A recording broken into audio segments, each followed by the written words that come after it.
بسم الله والصلاة والسلام على رسول الله أما بعد قال الله تعالى في سورة المائدة أعوذ بالله من الشيطان الرجيم وإذا ناديتم إلى الصلاة اتخذوها هزوا ولعبا ذلك بأنهم قوم لا يعقلون وعن أنس بن مالك رضي الله عنه قال أمر بلال أن يشفع الآذان وأن يوتر الإقامة رواه البخاري আযান ইসলামে গুরুত্বপূর্ণ একটি বিধান। আল আযান শব্দটি আরবি শাব্দিক অর্থ হলো আল ইআলাম অর্থাৎ ঘোষণা দেওয়া।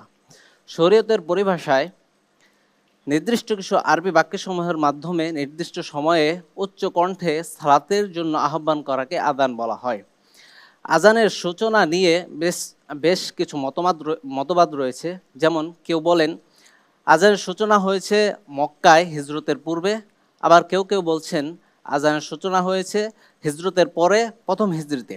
আল্লাহ সুবহানাহু ওয়া তাআলা আযানের কিছু ইঙ্গিত তার কুরআনুল কারীমে উল্লেখ করেছেন। যেমন সূরা মায়েদার 58 নম্বর আয়াতে তিনি উল্লেখ করেন ওয়া ইযা নাদাইতুম ইলা সলাতি ইত্তাখাযুহা হুজওয়া ওয়া লাইবা, অর্থাৎ যখন তোমরা তাদেরকে সালাতের জন্য আহ্বান করো, ইত্তাখাযুহা হুজওয়া ওয়া লাইবা, তখন তারা এটাকে খেল তামাশা রূপে গ্রহণ করে।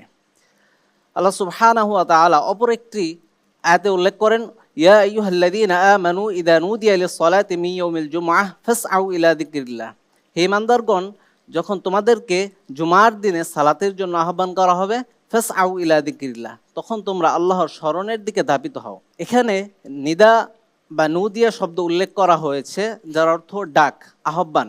এখন এই ডাকটা কিভাবে হবে, কোন শব্দগুলোর মাধ্যমে হবে, আরবি বাক্যের মাধ্যমে হবে নাকি যে কোনো ভাষা হলেও চলবে, ইত্যাদি বিভিন্ন প্রশ্ন আমাদের সামনে ঘুরপাক খেতে থাকে। এই প্রশ্নগুলোর উত্তর কোথায়? এই প্রশ্নগুলোর উত্তর যদিও কোরআনে উল্লেখ নেই, আমরা এই প্রশ্নগুলোর উত্তর পাই রাসূল সাল্লাল্লাহু আলাইহি ওয়াসাল্লামের হাদিস থেকে।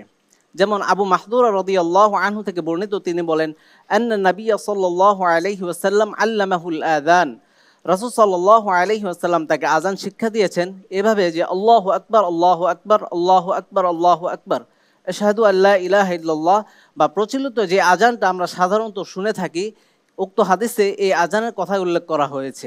অপর একটি হাদিসে আনাস রাদিয়াল্লাহু আনহু থেকে বর্ণিত, তিনি বলেন উমিরা বিলালুন আন ইয়াশফাআল আযানা ওয়া আইয়ুতিরাল ইকামা, যে বিলাল রাদিয়াল্লাহু আনহু তাকে আযানকে জোড়া জোড়া এবং ইকামতকে বেজোর করে দেওয়ার নির্দেশ দেওয়া হয়েছে।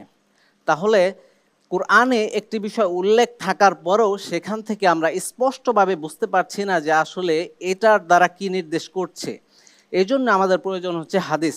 এজন্যে যদি আমরা কখনো বা যে কোনো বিধানের ক্ষেত্রে পরিপূর্ণভাবে কোরআন থেকে মানতে চাই বা কোরআনকে একমাত্র দলিল হিসাবে উপস্থাপন করি, তাহলে সেটা পরিপূর্ণ নয়। এর জন্য আমাদের হাদিসের প্রয়োজন রয়েছে। এজন্য আমরা যখন কোনো বিধান পালন করতে যাব, অবশ্যই কোরআনের পাশাপাশি হাদিসকে সামনে রেখে আমাদেরকে জীবন চলতে হবে। আল্লাহ সুবহানাহু ওয়া তাআলা আমাদের সকলকে কোরআন মানার পাশাপাশি হাদিস মানার তৌফিক দান করুন। আল্লাহুম্মা আমিন। حدثنا حدثنا حدثنا حدثنا حدثنا